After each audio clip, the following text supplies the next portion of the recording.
Saat ini Yesus, saat ini Yesus, saat ini Yesus,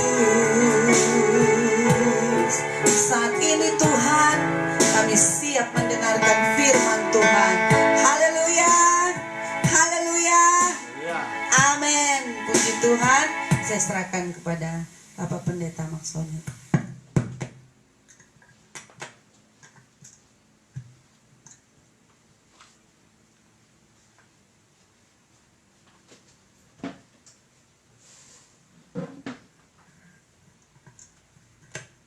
Salam sejahtera dalam kasih Tuhan kita Yesus Kristus. Haleluya. Selamat malam, shalom. Shalom. Apa kabar Bapak Ibu Saudara sekalian? Dahsyat luar biasa. Saya yakin Amin. Tuhan ada terus menyertai kita. Amin. Dan tidak ada yang kita perlu takutkan. Tidak ada yang perlu kita ragukan dalam hidup ini. Kalau kita tetap pelihara hidup kita Amin. di hadapan Tuhan tetap strong dan akurat, maka kita tidak khawatir tentang apapun juga. Nah, saat ini saya ingin saudara-saudara dalam suasana ibadah-ibadah live streaming, beberapa orang berpikir bahwa ini ibadah seperti ini memerlukan sebuah komitmen, memerlukan sebuah perjuangan. Bukan hanya saudara jemaat, tetapi kami hamba-hamba Tuhan harus selalu konsisten, harus selalu komitmen, harus selalu memelihara kemurnian hati, kesediaan hati untuk tetap melayani di segala keadaan. Karena Tuhan kita tidak berubah, Allah kita setia. Amin. Salah satu yang harus saudara-saudara dan saya pastikan adalah apakah ibadah kita berkenan di hati Tuhan. Pada waktu yang lalu kita sudah berapa kali belajar tentang bagaimana nilai dari ibadah yang berkualitas.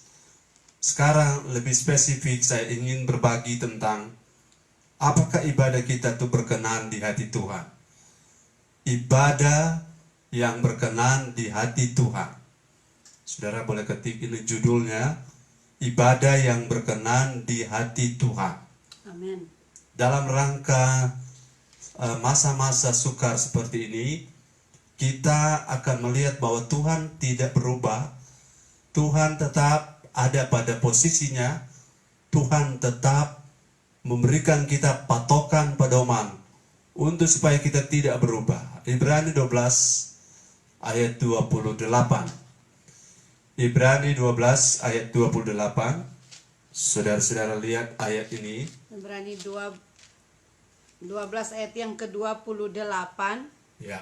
Jadi karena kita menerima kerajaan yang tidak tergoncangkan, marilah kita mengucap syukur dan beribadah kepada Allah menurut cara yang berkenan kepadanya dengan hormat dan takut.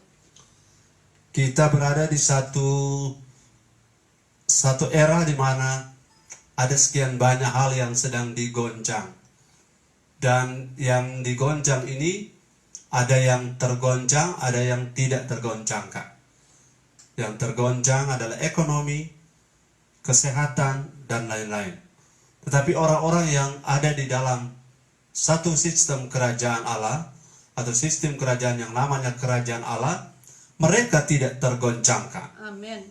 Mereka tidak tergoncangkan. Yes, dan dalam rangka supaya kita tetap ada di dalam kerajaan yang tak tergoncangkan itu, kita lihat ayat ini bilang, marilah kita mengucap syukur dan marilah kita beribadah kepada Allah menurut cara yang berkenan kepadanya dengan hormat dan takut. Amin. Perhatikan baik, beribadah kepada Allah menurut cara yang berkenan.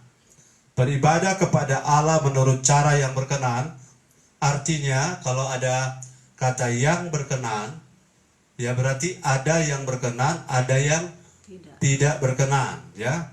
Jadi misalnya sudah sering kita ulang-ulangi, kalau misalnya saya meminta atau saya diminta, Pak Max, Om Max, atau istri saya meminta tolong ambilkan sepatu yang warna biru. Berarti ada sepatu yang berwarna selain biru, ya. Kalau dia bilang tolong ambil sepatu, berarti sepatu tidak butuh yang biru atau yang hitam, karena sepatunya cuma satu.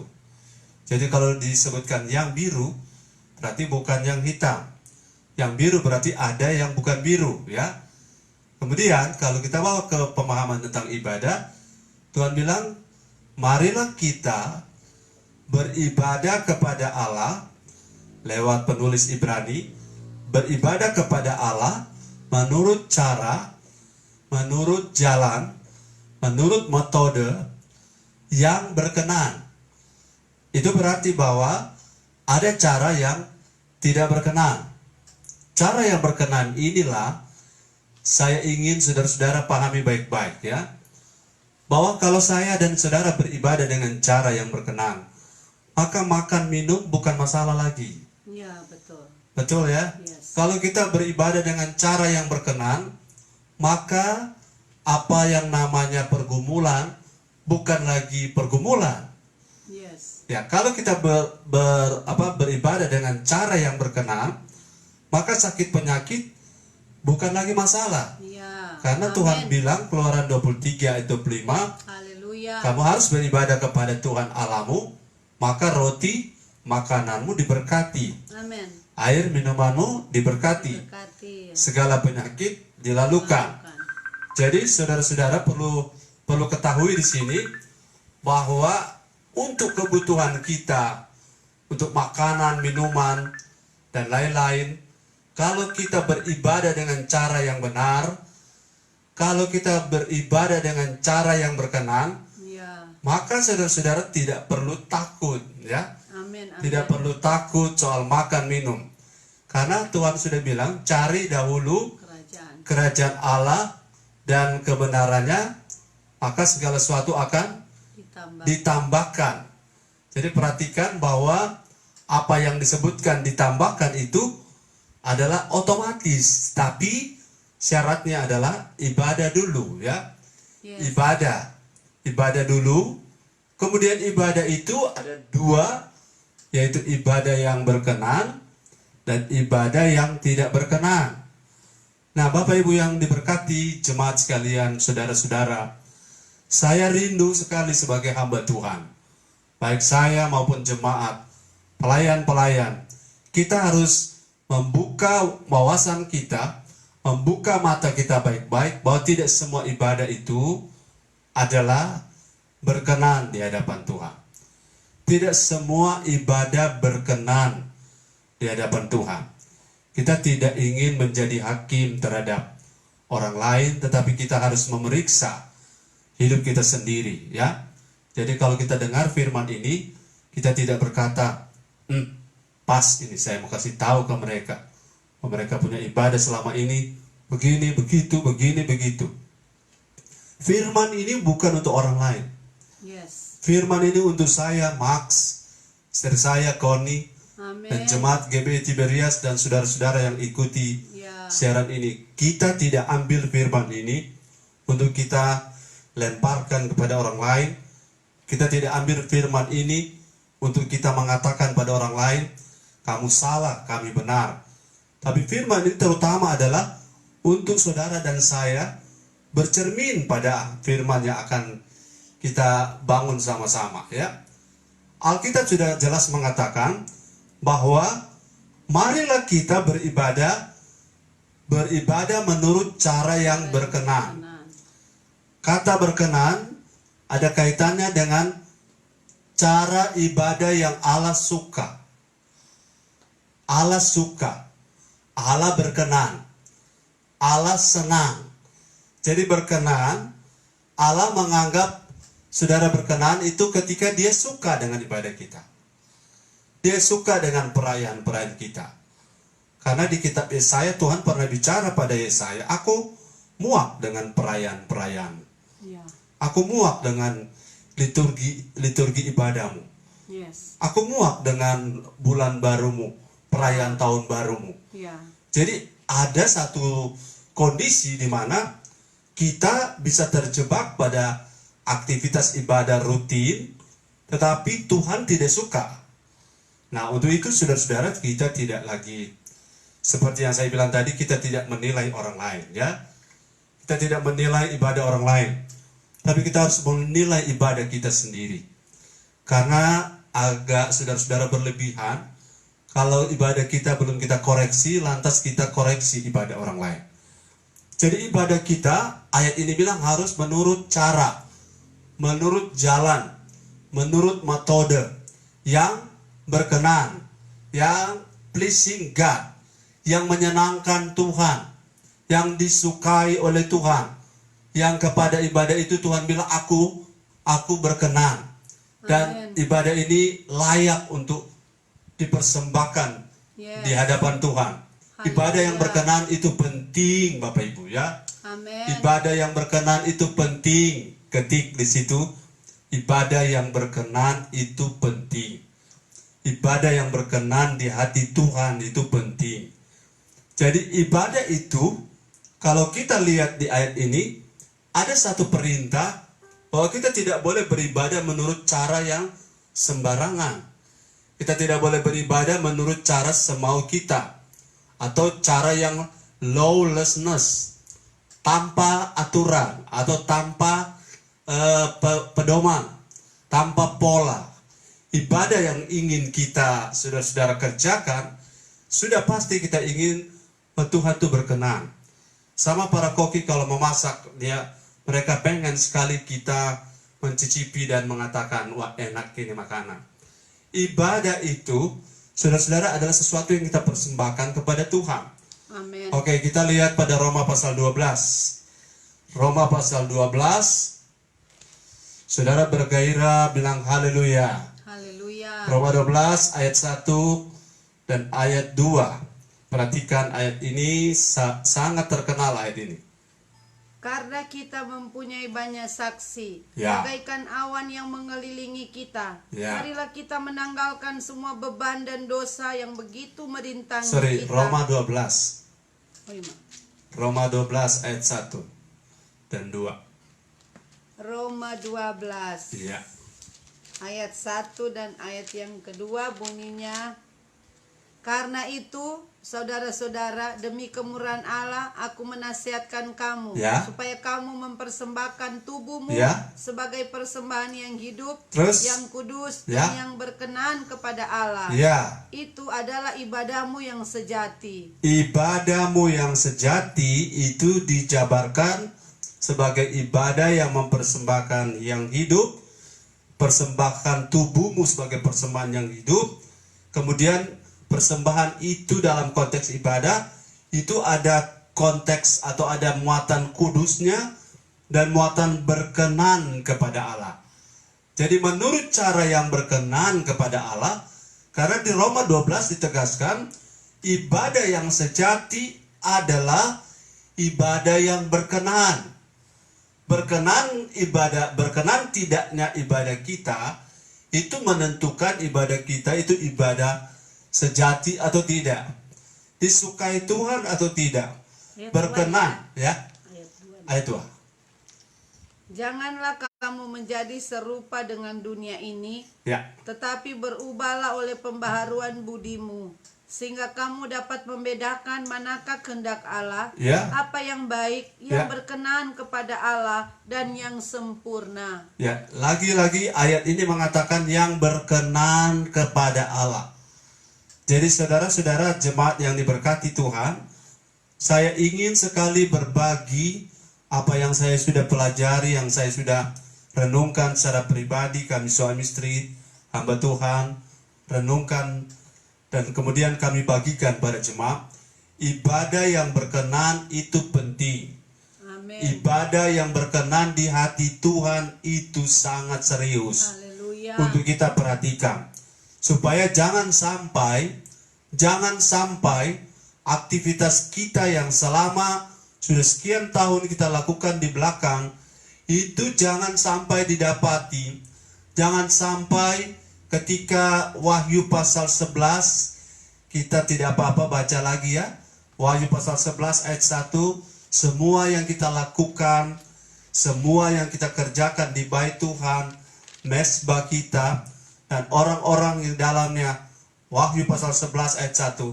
Ayat 1. Iya. Kemudian diberikanlah kepadaku sebatang bulu, Ya. seperti tongkat pengukur rupanya, dengan kata-kata yang berikut, bangunlah dan ukurlah bait suci Ukurlah Allah, bait suci Allah. dan mezbah dan Ukurlah mereka mezbah yang beribadah di dalamnya. dan mereka yang beribadah di dalamnya. Jadi Tuhan akan datang di Wahyu 11. Tuhan akan datang di satu waktu di masa depan. Dia akan datang mengukur bait suci Allah atau rumah Allah. Dia akan datang mengukur mezbah. Dan secara spesifik, karena ibadah itu unsur utamanya adalah Tuhan dan orang atau Tuhan dan manusianya. Ya, tanpa Tuhan ibadah kita tidak ibadah. Yes. Ya, kemudian aktivitas itu adalah mezbahnya ya. Tuhan, orang, aktivitas itu bagian trilogi dari ibadah. Tuhan, orang, aktivitas. Tuhan pertama, orang yang kedua, aktivitas atau mezbah, tempat korban-korban. Ada korban, ada manusia, tak ada artinya. Ya, ada manusia, ada Tuhan, tak ada mezbah, tidak jadi. Ada mezbah, ada orang, tak ada Tuhan, apalagi tidak jadi. Jadi Tuhan pada satu masa, satu waktu di masa depan akan datang dan mengukur. Mengukur bukan hanya bait sucinya. Mengukur ini artinya menakar atau menilai kembali atau menentukan, melihat hasil akhir, evaluasi ya, internal audit. Kalau keuangan ada pemeriksaan, tapi Tuhan ini eksternal auditor. Jadi Tuhan akan datang mengaudit ibadah kita. Dia akan memeriksa semua aktivitas ibadah kita. Itu sebabnya sebelum Tuhan datang, karena Tuhan datang di Ibrani pasal 12 tadi ayat 29, Tuhan adalah api ya. Ibrani 12 ayat 29, kalau Tuhan datang mengukur ibadah kita, Tuhan ukur pakai apa ya? Ibrani 12 ayat 29. Ayat yang ke-29. Ya. Sebab Allah kita adalah api yang menghanguskan. Sebab Allah kita adalah api yang menghanguskan. Ya. Masih ingat bahwa analogi dari kehidupan kita yang kita bangun, salah satu adalah ibadah. Itu bisa kualitas rumput, bisa kualitas jerami, bisa kualitas kayu, bisa kualitas batu permata, emas, dan lain yang batu mulia.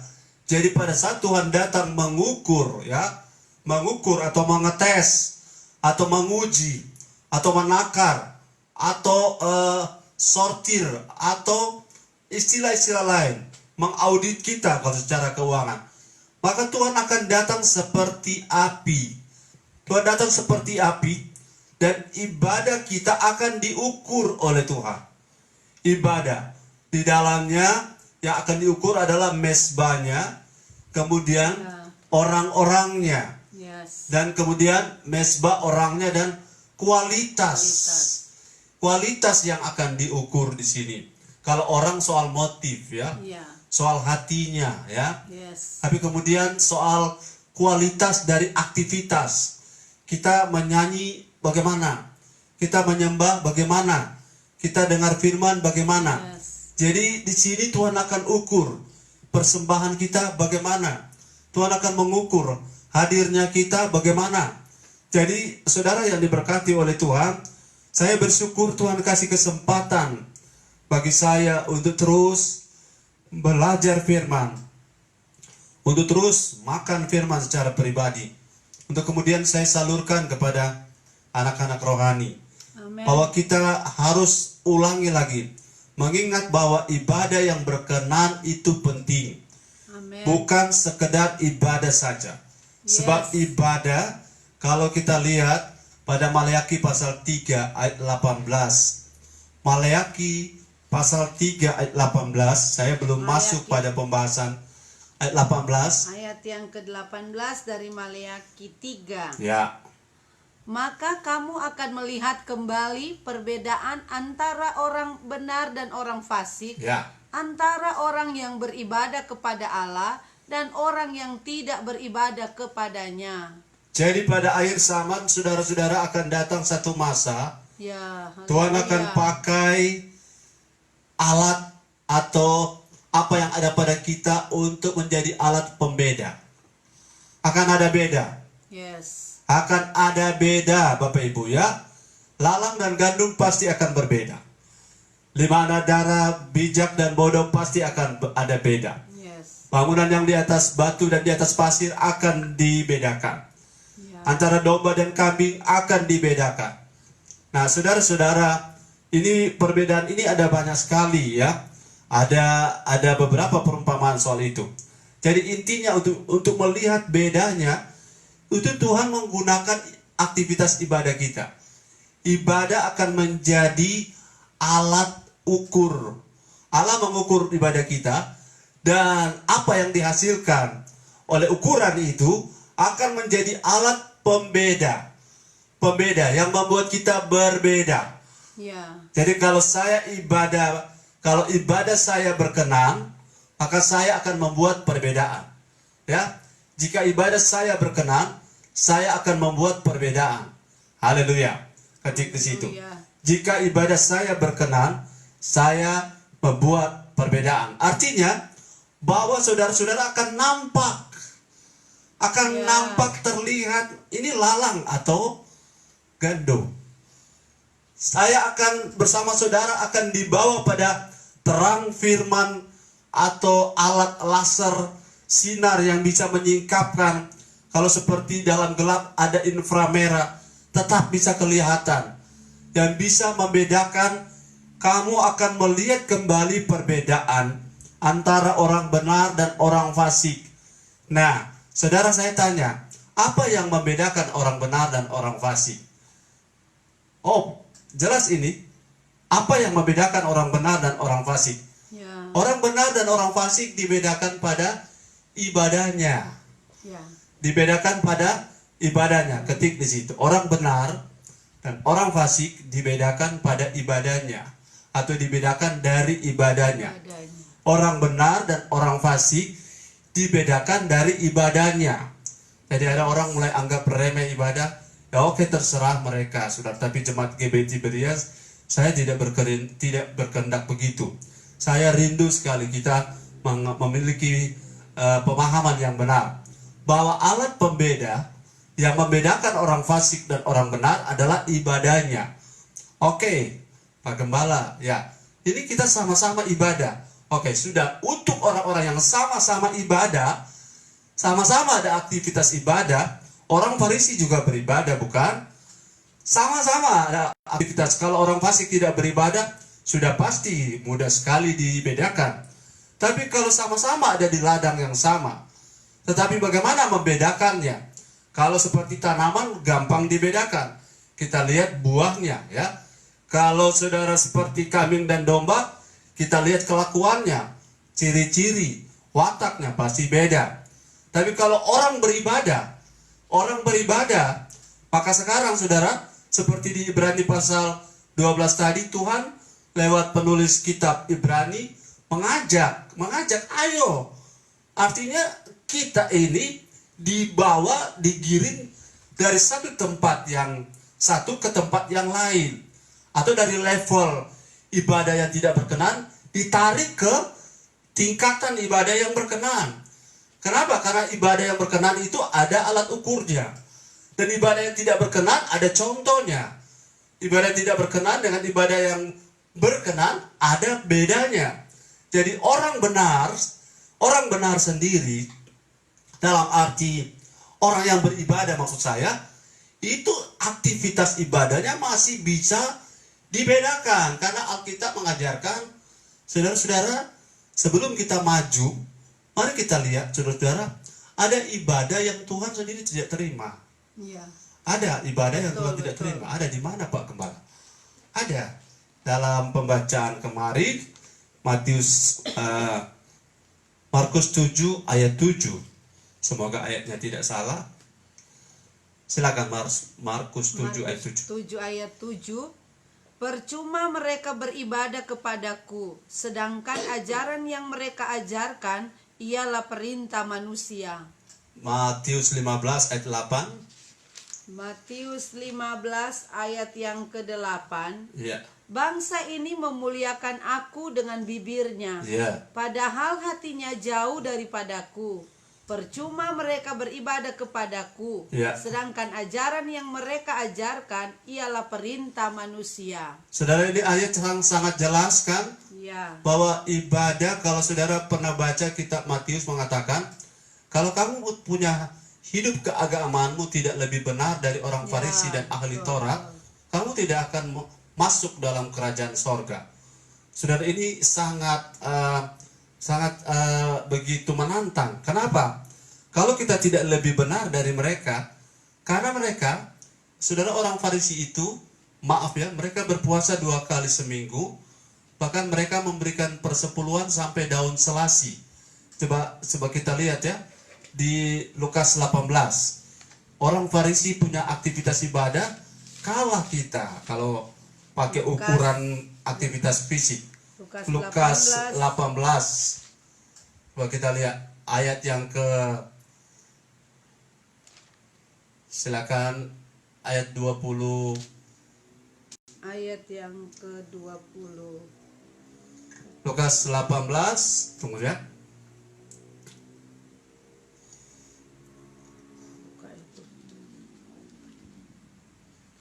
Tunggu. Ayatnya yang ke-11. Ini orang Farisi punya aktivitas beribadah. Ayat yang ke-11. Ya. Orang Farisi itu berdiri dan berdoa dalam hatinya begini. Ya Allah, aku mengucap syukur kepadamu, Ya. karena aku tidak sama seperti semua orang lain. Ya. Bukan perampok, bukan orang lalim, Ya. bukan pesina, dan bukan Ya. juga seperti pemungut cukai ini. Ya.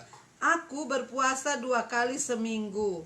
Aku memberikan 1/10 dari segala penghasilanku. Ya, sampai situ.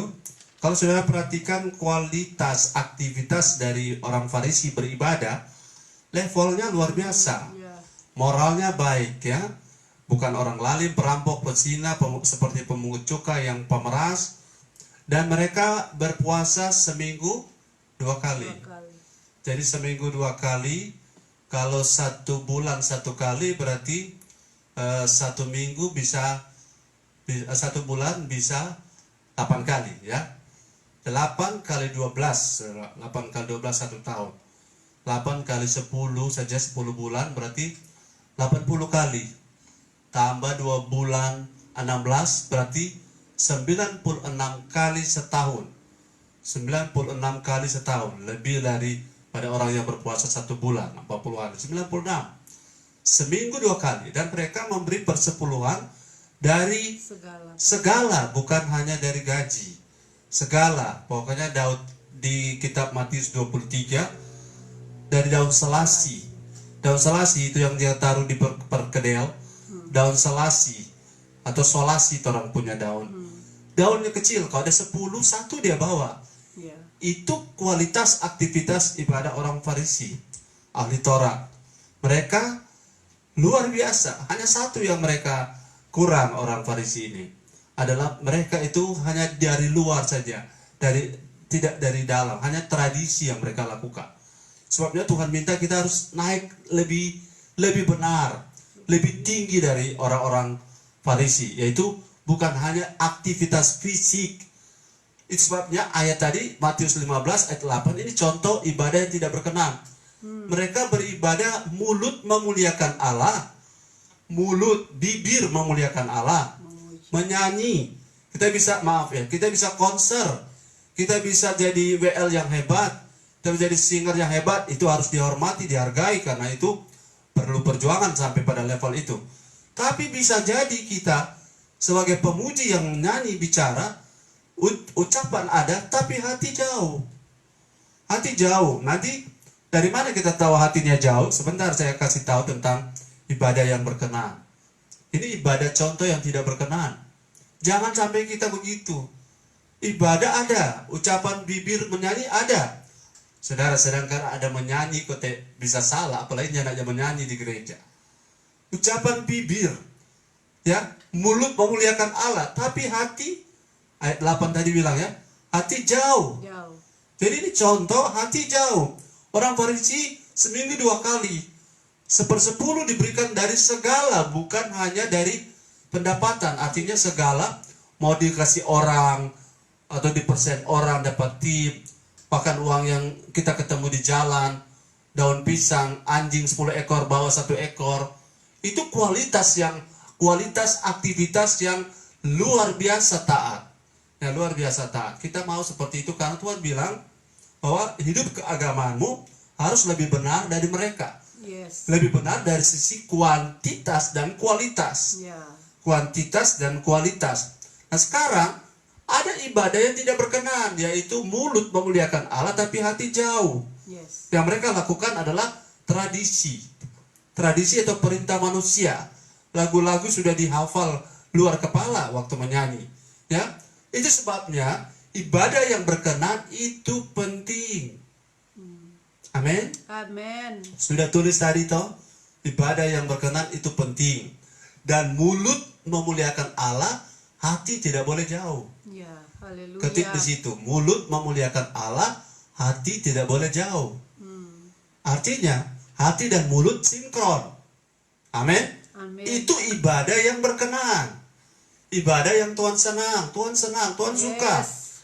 Sudah saya ucapkan di bagian awal, kalau kita ibadahnya, aktivitas ibadah kita berkenan di hati Tuhan, saudara punya usaha, saudara punya bisnis, saudara punya pekerjaan, saudara punya pencarian nafkah, saudara punya apapun, tidak perlu saudara khawatir. Sebab orang dunia sampai kerja keras banting tulang. Orang benar tidak perlu banting tulang. Tidak perlu banting tulang. Kenapa? Karena yang menyertai kita lebih besar. Amin. Daripada yang menyertai usaha orang yang tidak tahu Haleluya. Tuhan. Yang menyertai kita adalah Allah yang maha kaya. Jadi kalau kita khawatir dengan apa yang kita kerjakan dan hasil-hasil kita ada gangguan, itu ada kaitan dengan kualitas ibadah. Ada kaitan. Ya, berkat kita terkait dengan kualitas ibadah kita. Berkat kita terkait dengan kualitas ibadah kita. Amin. Ulangi, berkat kita terkait dengan kualitas ibadah kita. Ketik di situ.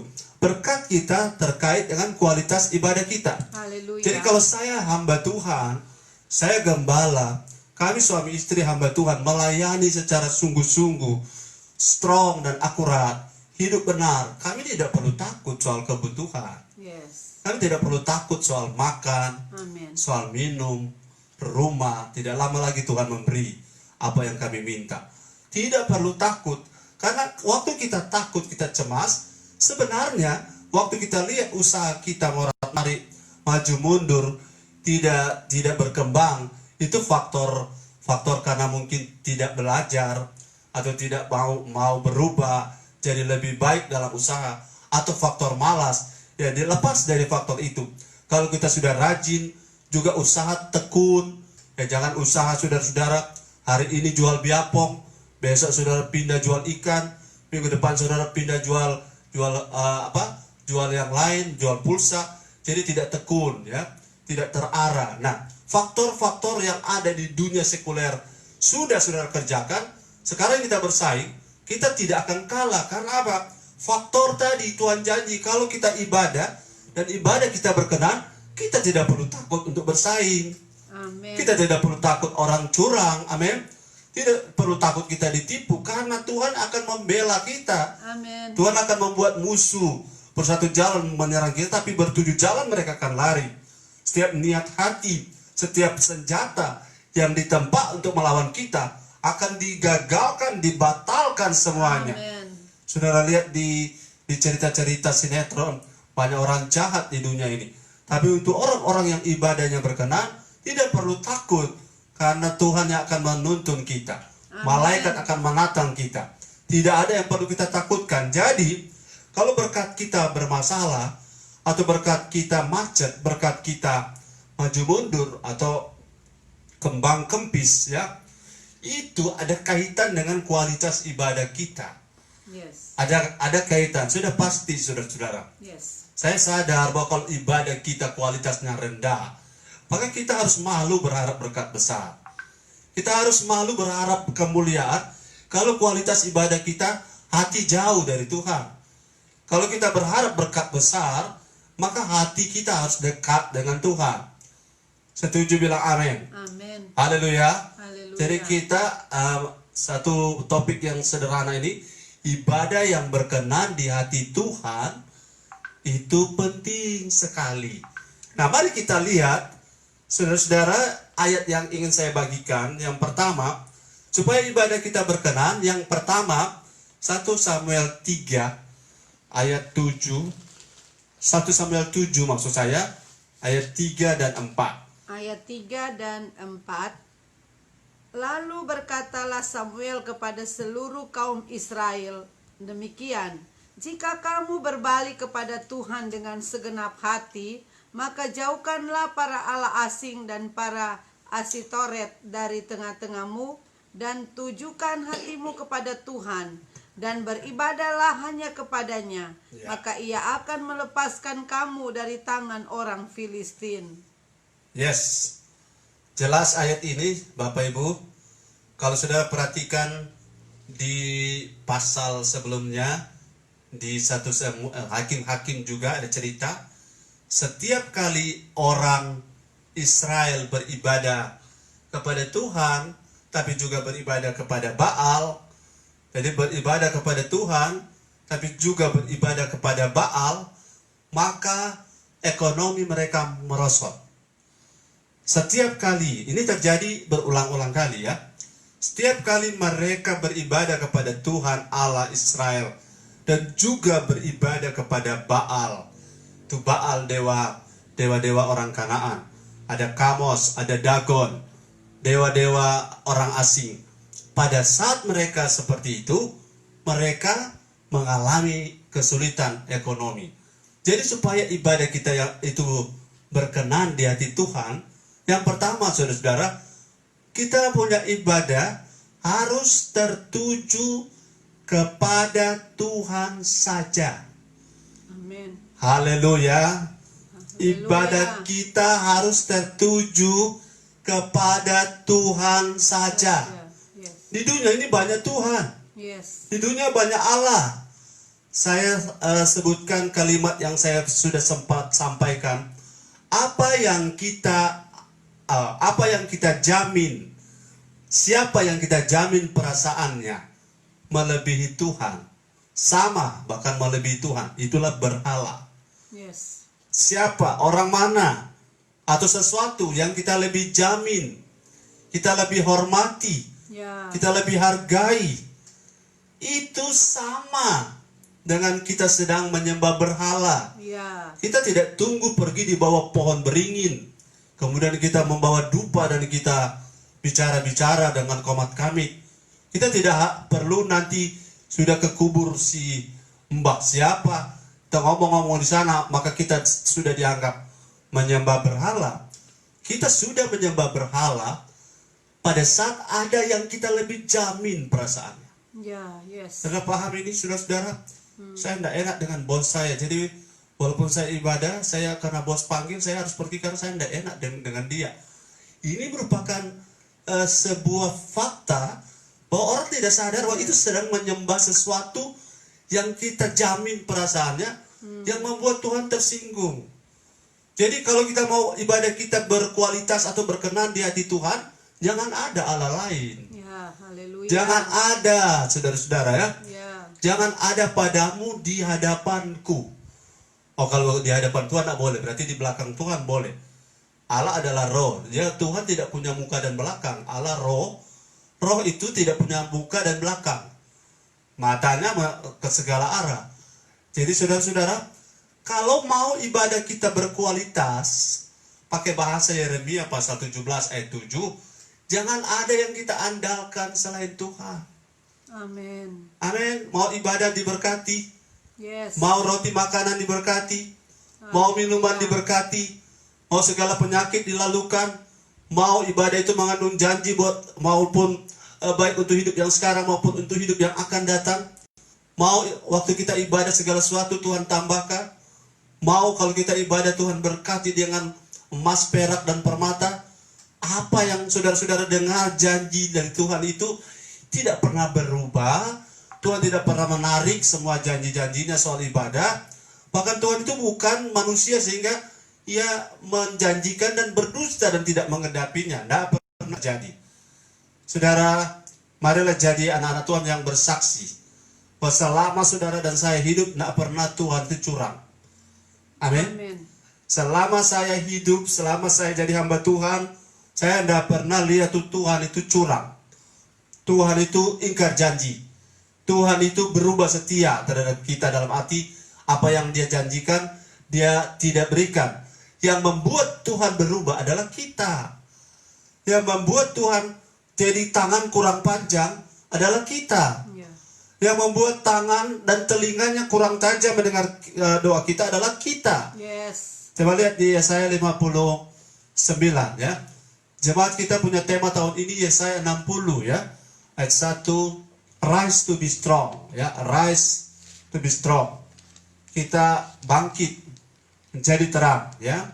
Tapi lihat dulu Yesaya 59 ayat 1 dan 2. Bawa ya, silakan. Yesaya 59, Sesungguhnya Sesungguhnya tangan Tuhan tidak kurang panjang tangan Tuhan tidak kurang panjang untuk menyelamatkan, ya. dan pendengarannya tidak kurang tajam untuk mendengar. Ya, 2. Tetapi yang merupakan pemisah antara kamu dan Allahmu ialah segala kejahatanmu. Ya. Dan yang membuat dia menyembunyikan diri terhadap kamu, Ya. sehingga ia tidak mendengar, Ya. ialah segala dosamu.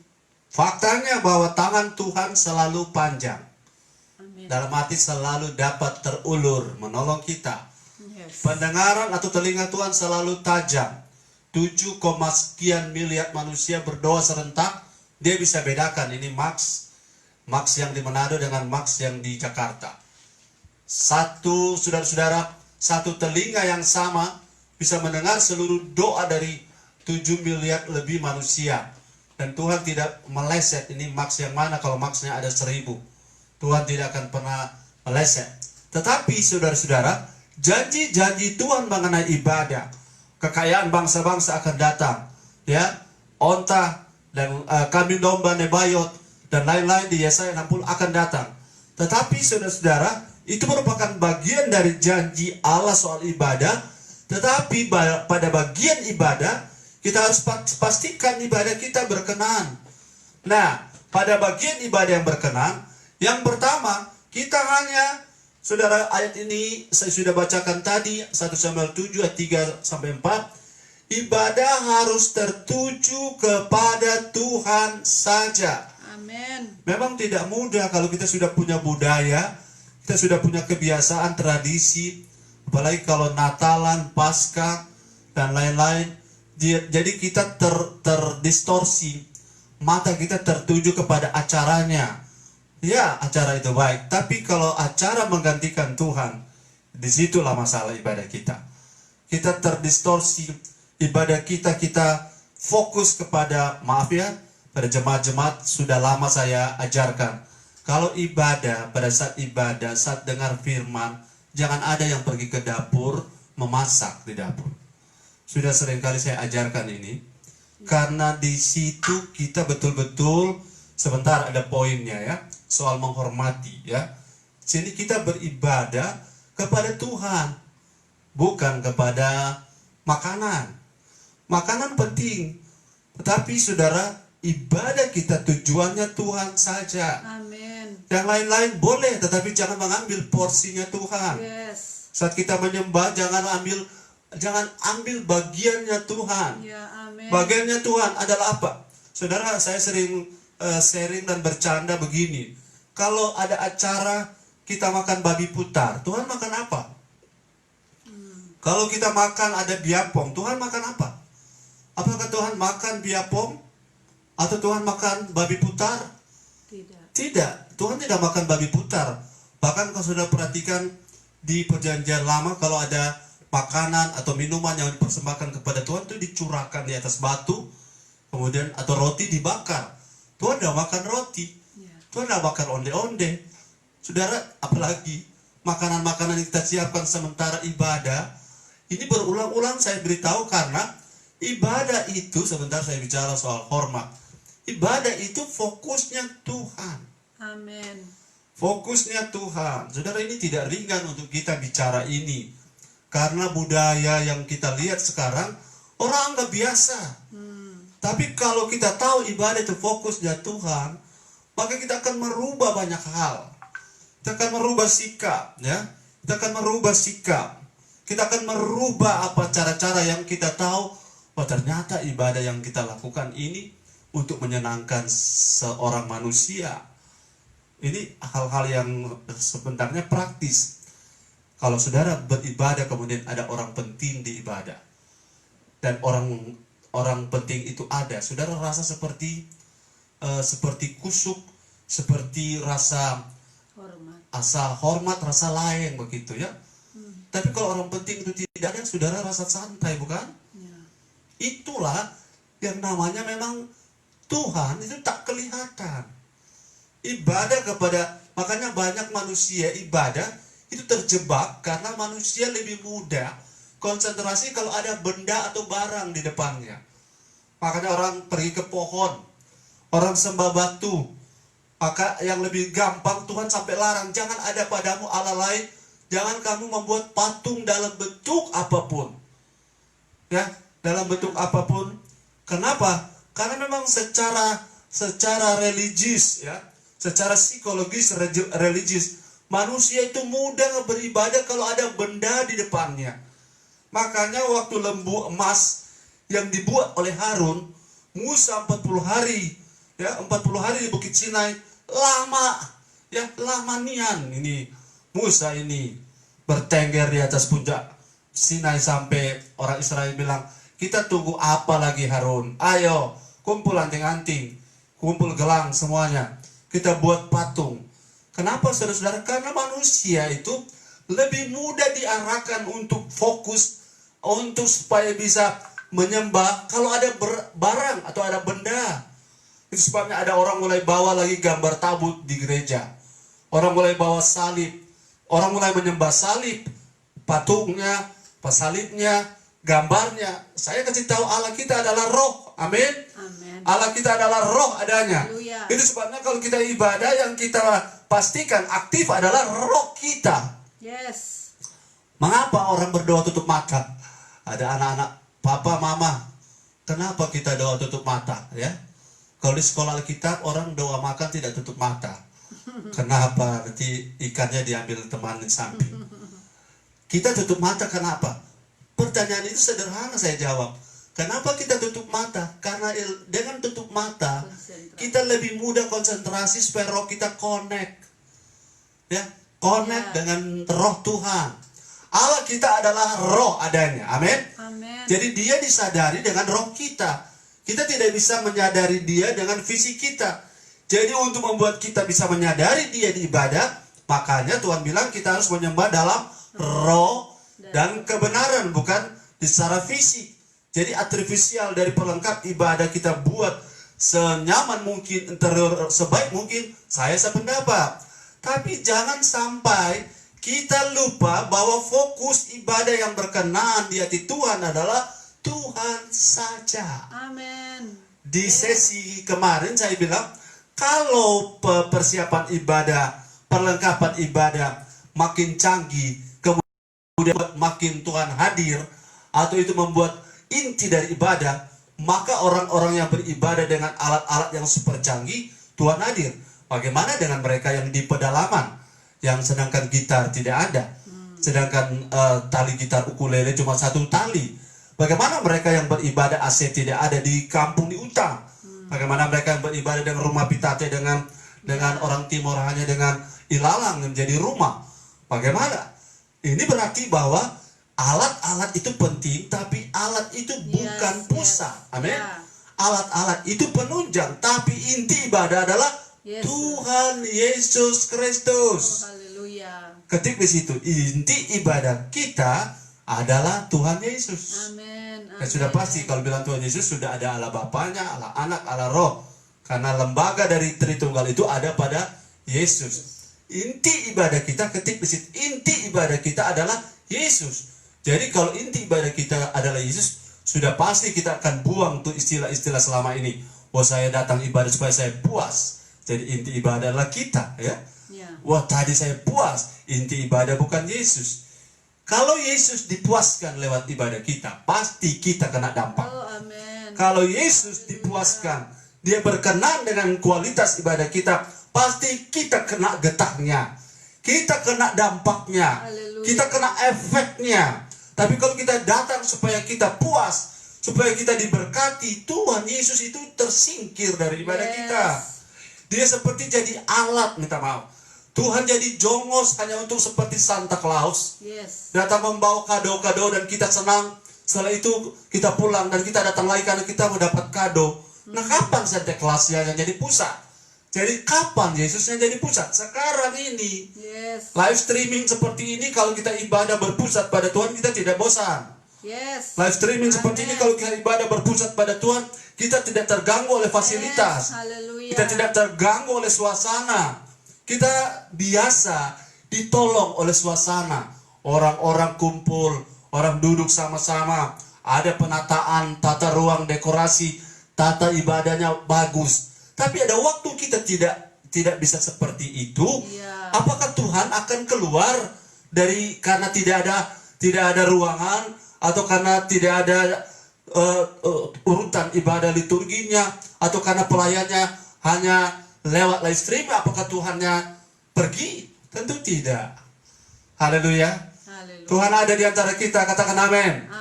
Live streaming ini Tuhan ada karena Allah kita roh adanya. Allah yang roh adanya artinya pada saat saya berbicara di sini, dia ada di rumah dari keluarga Saul Sampul. Dia ada di rumah dari keluarga Kindangan Toa. Dia ada di rumah dari keluarga Mandiangan Mawara. Dia ada di keluarga teman saya kalau di Sulawesi Tengah, Beli. Ada di Siau, ada yang di Makassar, ya. Ya, ada yang di Makassar, Ibu Vera. Saya yakin saya di sini, saudara di sana, kita connect dengan apa? Roh. Jadi inti ibadah yang berkenan itu Tuhan adalah pusat. Pusat dari ibadah. Kenapa? Tuhan mau, ingat ada ayat yang sangat terkenal, segala sesuatu dari Dia, oleh Dia, dan bagi Dia. Katakan, bagi Yesus. Bagi Yesus ibadah kita. Bagi Dia segala pujian, hormat serta syukur kekal selamanya hanya bagi Yesus. Saya percaya saudara-saudara, kalau dimensi ini ada pada gereja lokal kita, akan terjadi banyak perubahan. Akan terjadi percepatan atau acceleration. Percepatan yang tadinya ketinggalan, sekarang kita akan berlari dengan kencang. Kita akan melesat ke depan. Dan selama ini apa yang hilang akan kembali. Karena kalau pusat ibadah kita, Jesus is the center, ya. Jesus is the center.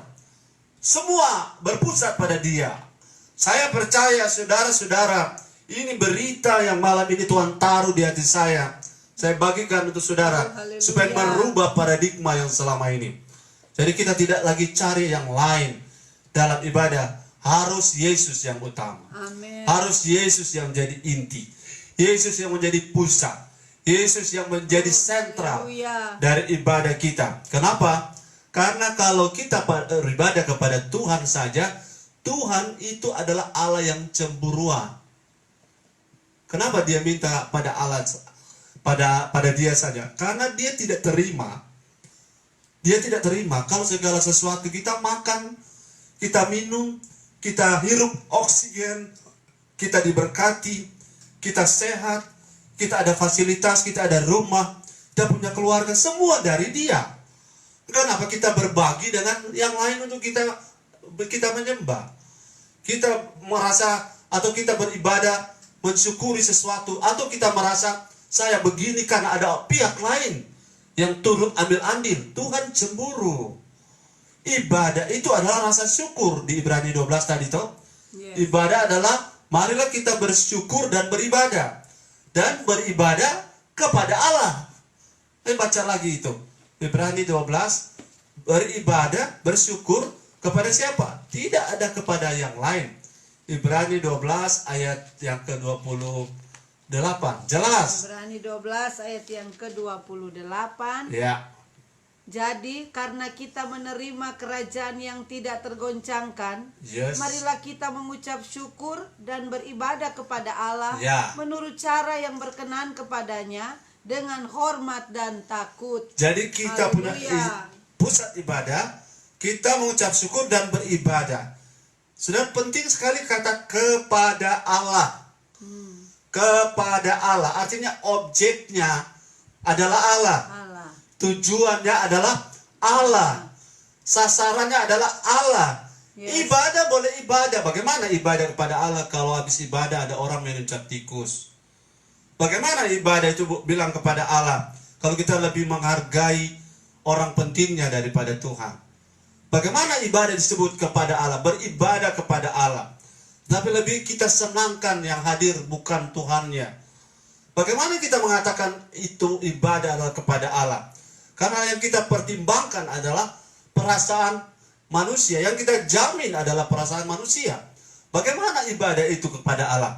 Kalau segala sesuatu kita, saudara-saudara, saya kasih sebuah ilustrasi.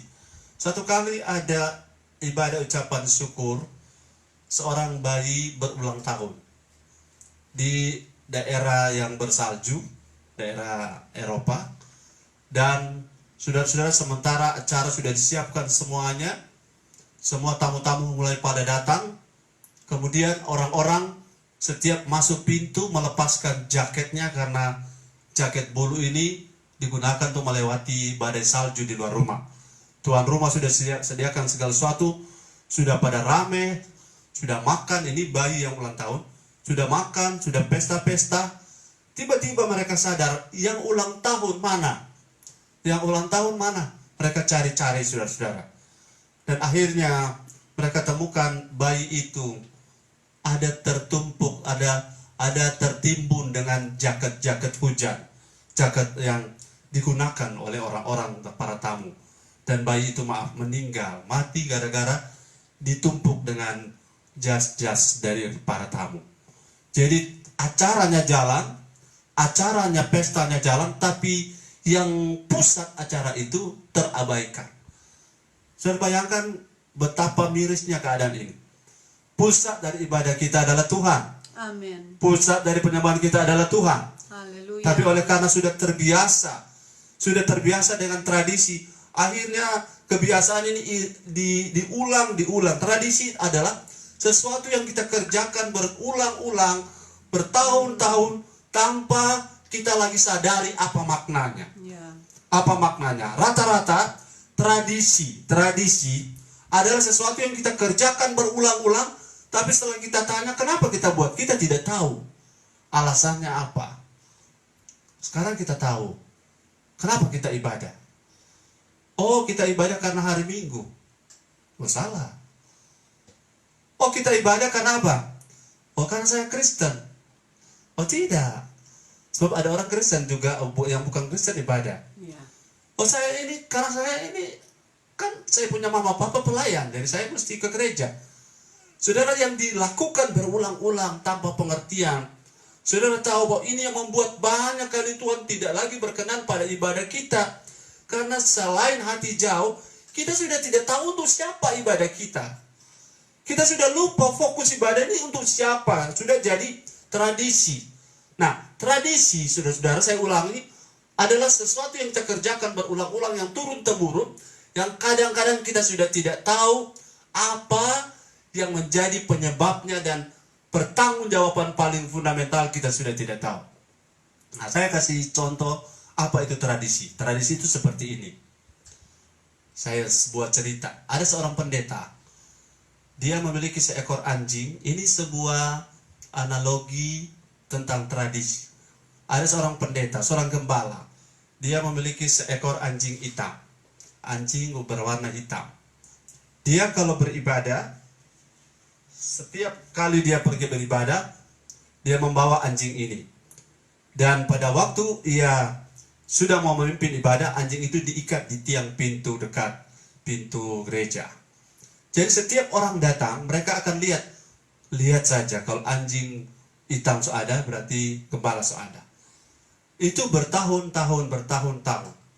Setiap kali anjing hitam itu ada, maka gembala ada, ibadah semua mulai.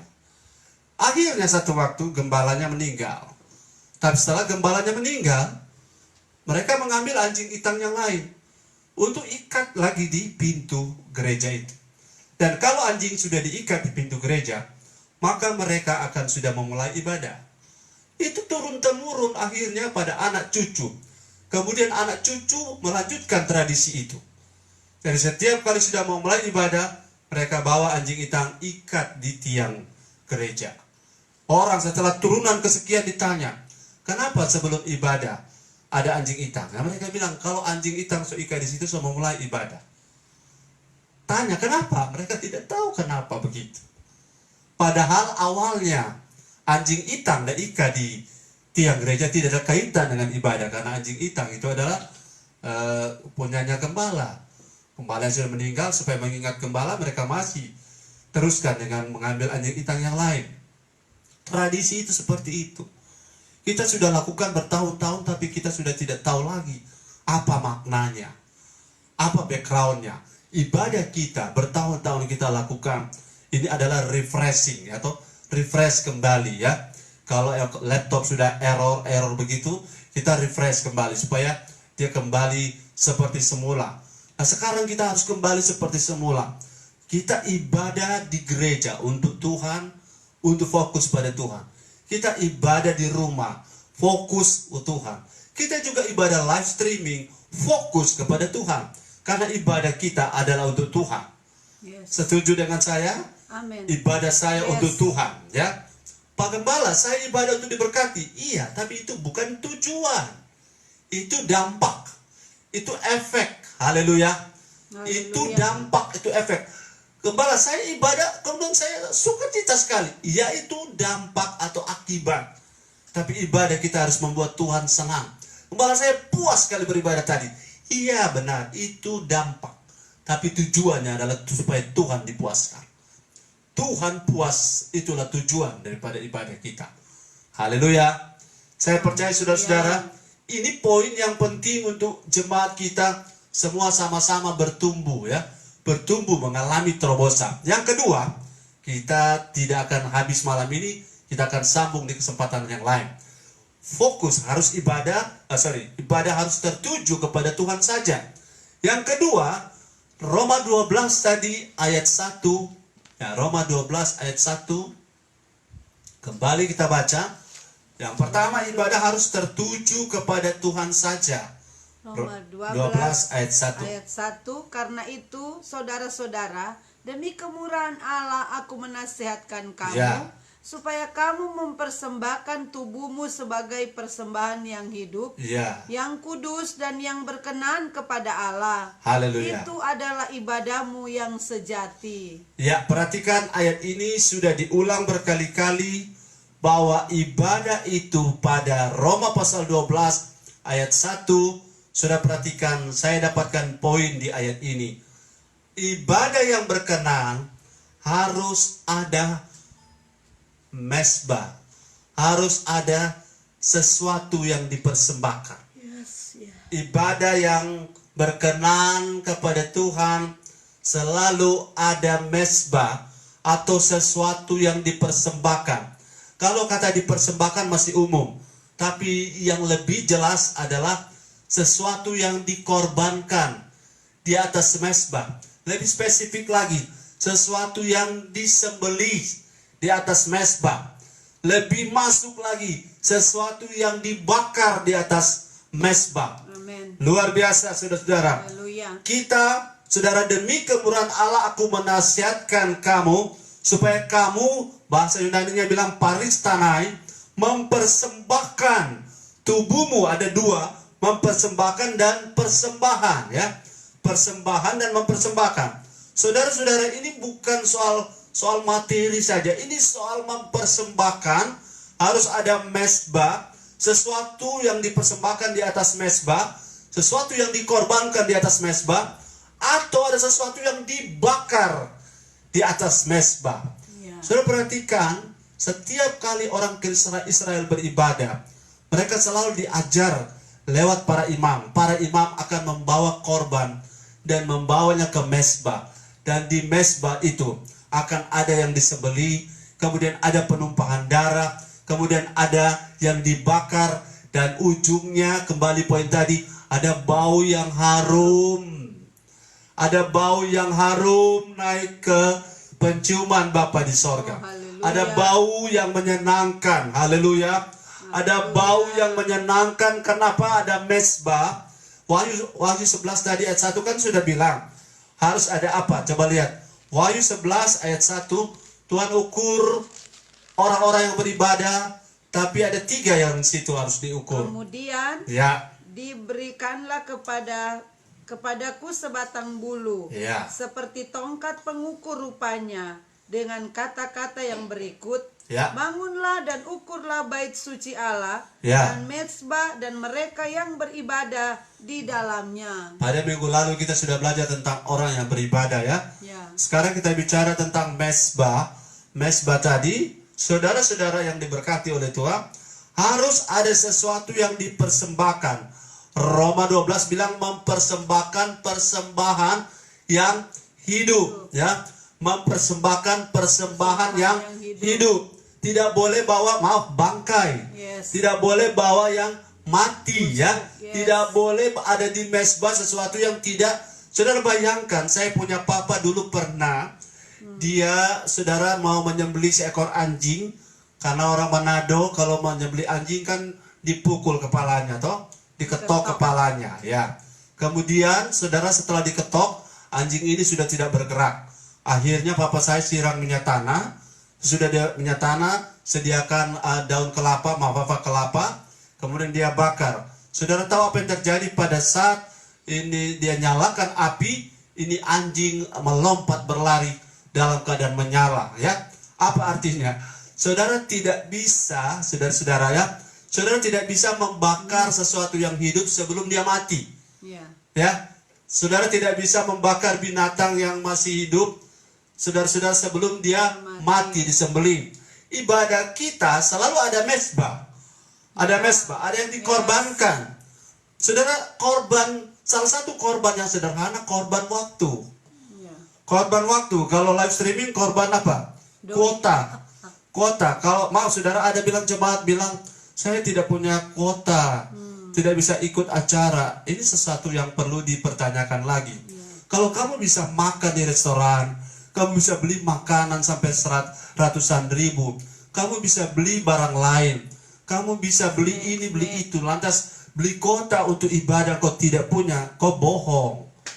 Bilang pada diri saya, sudah pada diri sendiri, saya harus ada korban. Ya, saudara mungkin tidak memberi persembahan apa-apa, tapi kuota adalah korban. Kalau saudara bisa beli kuota untuk game, lantas saudara tidak bisa kuota untuk ibadah, berarti ibadahmu engkau tidak rela ada yang dikorbankan. Korbankan. Mezbah itu ada yang dikorbankan di atasnya. Abraham berkenan pada Tuhan karena ia rela mengorbankan Ishaknya. Tinggal Tuhan tahan, Abraham. Oh, haleluya. Yang penting saya sudah tahu hatimu. Engkau rela korbankan kuotamu untuk ibadah. Saya sudah tahu hatimu.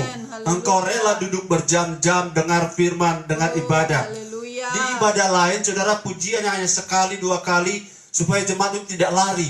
Bagi saya, jemaat itu punya Tuhan. Amin. Kalau mereka tidak mau, ya Tuhan yang atur mereka. Kalau mereka mau, Tuhan akan tetapkan, teguhkan hati mereka. Jadi saya tidak ingin stres sebagai gembala.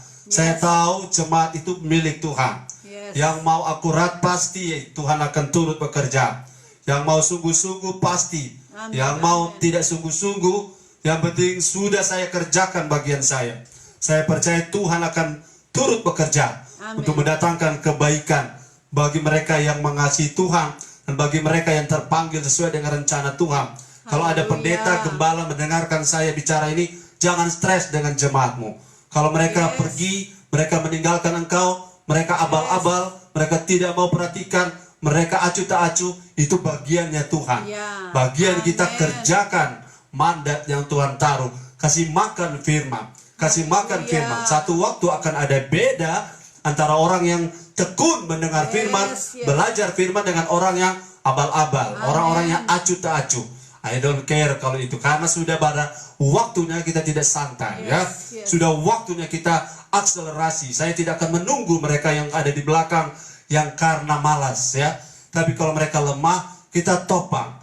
Karena tidak berdaya, kita topang. Bahkan kalau saya punya sesuatu, saudara butuh, saya berikan.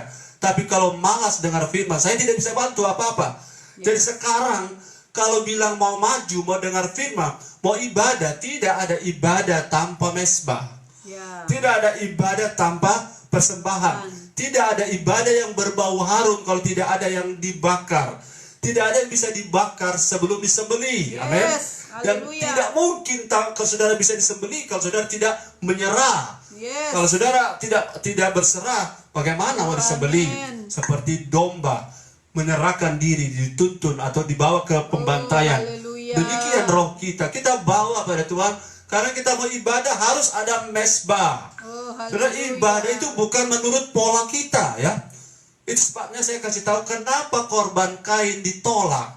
Kenapa korban Habel diterima. Persembahan ibadah Habel diterima, korban persembahan Kain ditolak. Salah satu, saudara, dulu sekolah minggu diajar karena ini Habel punya asap tere ke atas.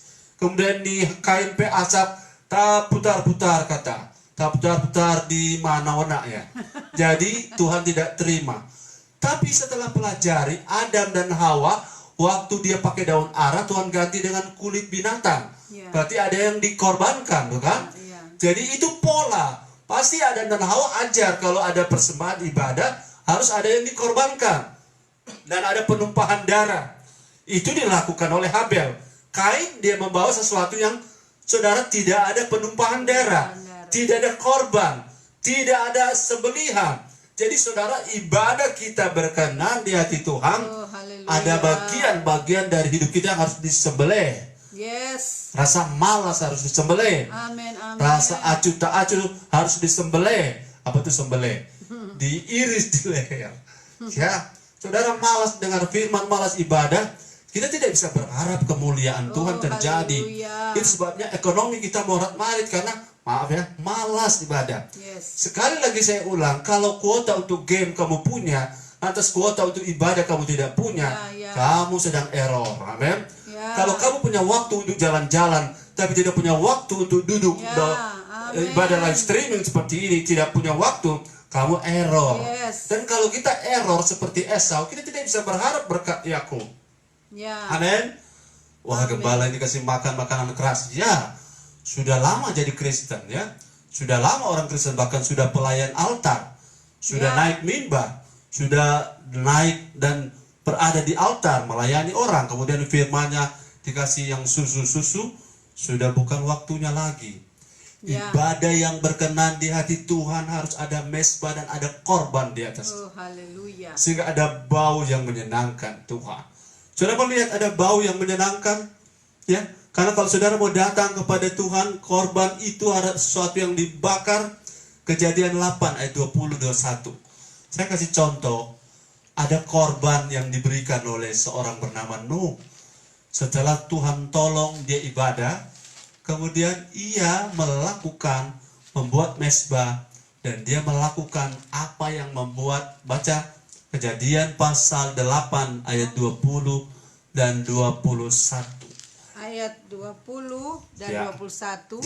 Lalu Nuh mendirikan mezbah bagi Tuhan.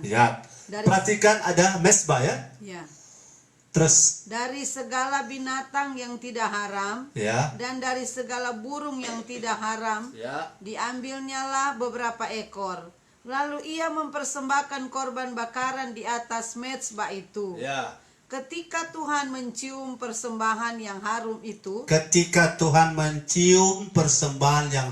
itu, berfirmanlah Tuhan dalam hatinya, Aku takkan mengutuk bumi ini lagi karena Ya. manusia. Ya. Sekalipun yang ditimbulkan hatinya adalah jahat Ya. dari sejak kecilnya. Dan aku takkan membinasakan lagi segala yang hidup seperti yang telah kulakukan. Ketika Nuh membuat mezbah, dia mempersembahkan binatang Ya. yang tidak haram, dia taruh di atas mezbah, dia bakar. Jadi sudah ada tahapan ya. Dia Ya, pertama dia yes. ambil, dia pilih yang terbaik. Kemudian yang pertama dia pilih dari yang halal ya, tidak haram. Kemudian dia ambil yang terbaik yang tidak cacat. Sudah tidak cacat ya. Kalau saudara bawa persembahan ke gereja, jangan bawa persembahan yang kalau uang kertas sudah lusuh ya, sudah robek ya. Yes. Bukan karena kami tidak suka terima yang begitu, bukan, karena kita bawa itu untuk Tuhan. Kita untuk Tuhan, jangan bawa persembahan yang Ya. lusuh. Yes. Kalau saudara punya setrika di rumah, setrika dulu ya. Yang baru. Kenapa? Itu tidak boleh ada korban yang cacat ya. Cacat artinya tidak segenap hati. Ya. Kalau saudara hormat pada orang-orang penting, sudah pasti tidak mau kan membawa podeng yang sudah basi. Sudah tidak akan membawakan makanan yang sudah basi, Ya. atau makanan yang rusak, itu sama dengan penghinaan. Jadi Nuh membawa di mezbah sesuatu yang betul-betul yang terbaik. Itu diatur oleh kitab Imamat. Jangan yang ada cacatnya. Ya. Jangan yang, maaf orang Manado bilang kakinya kentok. Jangan yang ada lukanya. Apa yang pokoknya yang kurang. Ya, ada luka-luka, apalagi maaf bekado saudara bawa. Dan ini dibawa di atas mezbah. Kemudian setelah itu tidak ada korban yang bisa dibakar tanpa sembelih, betul? Iya. Dan kalau sembelih berarti ada penumpahan darah. Kalau penumpahan darah berarti saudara kalau menumpahkan darah bagaimanapun, saudara pasti ada rasa sakit. Yes. Ibadah disertai dengan korban, ini ibadah yang akhirnya Tuhan mencium bau apa? Oh, haleluya. Harum. Bau harum. Prinsip dari korban itu harus dibakar. Yes. Dibakar artinya semua yang tentang kita harus dibakar. Haleluya. Tapi sekarang semua yang tentang Tuhan yang harus dimunculkan Amin. lewat Amin. ibadah kita. Saya berusaha saudara-saudara cari tahu apa yang Tuhan mau di ibadah kita. Oh, haleluya. Dan kalau kita tahu, saya ulangi lagi sudah ketiga kali, saudara punya kebutuhan bukan lagi masalah. Saudara punya makan, minum, pakai, saudara punya keuangan bukan lagi masalah. Ya. Yang masalah adalah kalau kita ibadah tapi tidak berkenan pada Tuhan. Saya kasih contoh soal waktu. Masih banyak saudara jemaat yang datang Ya. ibadahnya jam 10, jam 11 dia baru datang. Apakah ini sesuatu yang berkenan? Saya jawab tidak. Ya. Ada alasan, ya diterima. Tapi Tuhan tidak mau terima alasan. Ya. Karena ini kan tidak ibadah tiap hari, toh. Kalau tiap hari orang ke sekolah saja tidak bisa terlambat. Yes. Tapi ke gereja seminggu sekali bisa terlambat. Itu satu sikap bahwa tidak ada sesuatu dalam hal pemahaman bahwa kita ke Tuhan itu harus ada yang dikorbankan. Harus ada yang dikorbankan. Saya kasih contoh kalau saya lagi mau ibadah live streaming. Ini live streaming ya. Kalau memang sudah janji ibadah, saya akan mengorbankan yang lain. Mau ke toko atau apa, jangan dulu, nanti sebentar. Kemana jangan dulu, karena kita mau ibadah. Karena kita tidak membawa korban di atas mezbah, korban yang cacat. Amin. Ya. Korban yang cacat artinya korban yang tidak segenap hati. Amin. Dan itu membuat Tuhan menganggap kita tidak terlalu respect padanya. Kita tidak terlalu, maaf, itu bagian-bagian lain yang tidak sempat saya bagikan malam ini. Dalam ibadah harus ada rasa hormat. Ya, haleluya. Haleluya. Rasa hormat itu menjaga diri agar jangan yang kita bawa ini cacat. Itu di Ibrani 12 ayat 28. Toh? Coba lihat. Ibrani 12 ayat 28. Kita ibadah berkenan, tapi ada variabelnya. Pada Ibrani 12 ayat 12 ayat yang ke-28. Ya. Jadi karena kita menerima kerajaan yang tidak tergoncangkan, marilah kita mengucap syukur dan beribadah kepada Allah menurut cara yang berkenan kepadanya dengan hormat dan takut.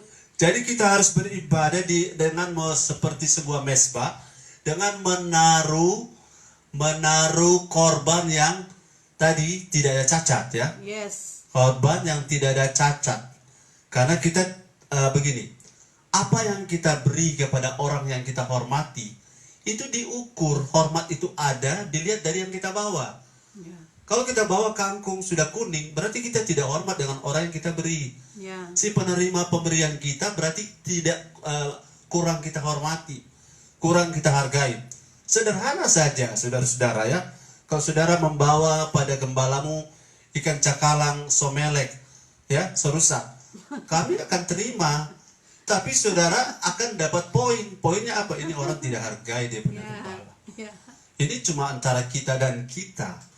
Jangankan begitu, saya misalnya ada sesuatu, maaf, makanan sudah hampir rusak, daripada rusak bawa ke teman. Mereka akan menganggap, oh berarti ada orang ini pan enteng kasih yang kotor. Ya. Betul ya? Betul. Pakaian bekas masih bagus, mau diberikan pada orang, kami juga jaga, jangan sampai orang bilang, ah ini bekas-bekas baru mau kasih pada orang, kasih ke yang baru. Manusia saja tahu nilai ya. Apalagi Tuhan. Amin. Nah kalau kita mau berkenan di hati Tuhan, standarnya harus Tuhan, bukan kita. Yes. Kalau apa yang kita masih terima, belum tentu Tuhan terima. Nah standarnya adalah Tuhan. Nah Tuhan punya standar, baca kitab Imamat, ada korban keselamatan, korban bakaran, korban sajian. Dia punya jumlah diatur, dia punya berat diatur, dia punya umur diatur, dia punya jenis diatur. Orang kaya diatur, orang kaya lembu, orang setengah kaya kambing domba, orang miskin tekukur, orang yang sangat miskin tepung saja. Diatur, ditata, karena Tuhan itu adalah Allah yang tertib, Allah yang punya harga diri, begitu ya. Allah yang punya harga diri. Jadi kalau kita ibadah, kalau kita pergi ibadah di Gunung Kawi atau pergi di pohon beringin, saudara pakai gaya apapun, pohon beringin tidak akan komplain. Itu batu-batu yang saudara pergi membawa sesajen dikubur, juga saudara bawa cucur, saudara cucur matang atau setengah matang, nggak masalah karena orang yang di situ tidak akan merespon apa-apa. Tapi kalau kita datang kepada Tuhan, kalau kita datang kepada Tuhan, malah ada ayat yang sangat radikal. Ada ayat yang sangat radikal. Coba lihat dalam Keluaran pasal 23 ayat. Masih hafal tuh Keluaran 23 ayat 25. Itu beribadahlah kepada Tuhan, roti makanan diberkati, air minuman. Tapi sekarang saya ajak bukan ayat 25, ayat 15. Keluaran 23 ayat yang ke-15. Ayat 15. Hari raya roti tidak beragi haruslah kau pelihara. 7 hari lamanya engkau harus makan roti yang tidak beragi, seperti yang telah kuperintahkan kepadamu. Haleluya. Pada waktu yang telah ditetapkan dalam bulan Abib, sebab dalam bulan itulah engkau keluar dari Mesir. Ya. Tetapi janganlah orang menghadap kehadiratku dengan tangan hampa. Yang bagian terakhir coba baca ulang, jelas sekali ayat ini. Ini sangat radikal. Tetapi janganlah orang menghadap kehadiratku dengan tangan hampa. Janganlah orang menghadap kehadirat Tuhan, ini konteksnya pergi beribadah dengan tangan hampa. Ya. Sehingga ada orang yang sering berdoa begini. Ini kelihatan baik, tapi menurut saya perlu kita tinggalkan di doa seperti ini. Bapa, berkatilah mereka yang memberi persembahan dan mereka yang tidak memberi. Kalau dengarannya baik, tapi ayat ini bilang, jangan ada orang datang ke hadapan hadirat Tuhan dengan tangan hampa. Ya. Tuhan tahu kalau memang kita tidak punya apa-apa, ya. Saya juga memahami, kalau memang tidak ada apa-apa, datang ibadah. Tidak ada persembahan, datang ibadah, karena lebih penting ini tubuh, ya. Tapi jangan di tempat ibadah tidak ada persembahan, tapi kalau mau belanja-belanja ada. Ya. Itu yang sulit sekali diterima, karena Tuhan kita maha tahu. Kalau belanja ini, belanja itu ada, persembahan tidak ada. Di satu daerah di mana pernah saya tinggal, saya pernah orang Manado bilang takets. Karena pada saat ibadah saya menjalankan kantong persembahan. Dan pada saat saya menjalankan kantong persembahan, saya masih polos, masih remaja, saya jalankan semua orang. Termasuk pendeta-pendetanya saya jalankan kantong persembahan. Habis ibadah saya kena marah. Kenapa? Pendeta-pendeta jangan dikasih kantong persembahan, Max. Oh, saya yang masih polos bilang, justru pendeta-pendeta yang harus lebih dulu. Jadi kebiasaan para pendeta tidak memberi persembahan di satu daerah tertentu. Ini saya lihat sendiri. Kalau baca ayat ini, kalau datang ke hadirat Tuhan, jangan dengan tangan hampa. Memang kalau tidak ada, Tuhan tahu. Tapi kalau untuk beli yang lain ada, tapi untuk persembahan tidak ada, nah itu yang tidak boleh. Katakan amin. Amin. Jadi harus ada mesbah di ibadah kita. Harus ada sesuatu yang dipersembahkan. Kalau kau tidak punya yang lain, persembahkan persembahan mulut yang memuliakan Tuhan. Amin. Lidah yang memuji Tuhan. Tangan yang bertepuk tangan. Haleluya. Sorak-sorai kalau dengar firman katakan ya. Amin, haleluya, itu persembahan. Yes. Karena ada orang kan malas bicara, ada orang mau duduk saja. Tapi kalau kita mau ibadah yang berkenan, kita mesti ada respon, respect, kita mesti ada tanggapan pada Tuhan. Karena Tuhan tidak mau kita datang di hadapannya tangan hampa. Yes. Kenapa? Karena semuanya dari Tuhan. Tuhan kasih nafas ke kita, Tuhan kasih suara ke kita, Tuhan kasih kesehatan, Tuhan kasih tenaga, semua dari Dia. Dan apakah berlebihan kalau kita kembalikan padanya? Amin. Kita diberi pekerjaan, kita diberi nafkah, kita diberi hasil usaha, kita diberkati. Apakah berlebihan kalau Tuhan bilang, bawalah sesuatu pada Tuhan. Tuhan beri bangsa Israel ternak. Tuhan kasih lembu, sapi, domba, kambing, burung tekukur dan lain-lain, gandum dan lain-lain. Apakah berlebihan Tuhan yang beri? Tuhan bilang bawa. Bawa ya. Kemudian kalau kita bawa, itu membuat Tuhan punya hati senang. Amin. Karena Tuhan akan ukur bait Allah, orang beribadah dan mesbah. Wahyu 11 bilang kan, mesbah akan diukur. Yes. Jadi saudara-saudara, jangan curiga dengan pendeta, jangan curiga dengan gembala, kalau diajar soal korban ya. Yes. Soal mesbah, soal persembahan. Karena ini merupakan bagian integral yang tak bisa dipisahkan. Seperti barang komplementer, artinya yang lain boleh ada. Kalau yang satu ini tidak ada, maka mesbah kalau tidak ada, maka tidak bisa dianggap ibadah. Haleluya. Saya percaya saudara menangkap ya. Ibadah yang berkenan itu yang pertama, segala sesuatu tentang Tuhan. Dan yang kedua adalah harus ada sesuatu yang dikorbankan di atas mesbah saat kita ibadah. Amin. Mungkin saudara sakit, tapi saudara datang ibadah itu korban. Mungkin saudara lagi galau, tapi saudara datang ibadah, saudara itu adalah pengorbanan. Saudara mungkin tidak punya alasan, saudara malas, tapi saudara terobos, itu pengorbanan. Yes. Dan pengorbanan itu tidak akan pernah sia-sia. Sampai di sini dulu. Saya lanjutkan pada kesempatan lain. Tuhan memberkati kita, keep strong and akurat. Amin.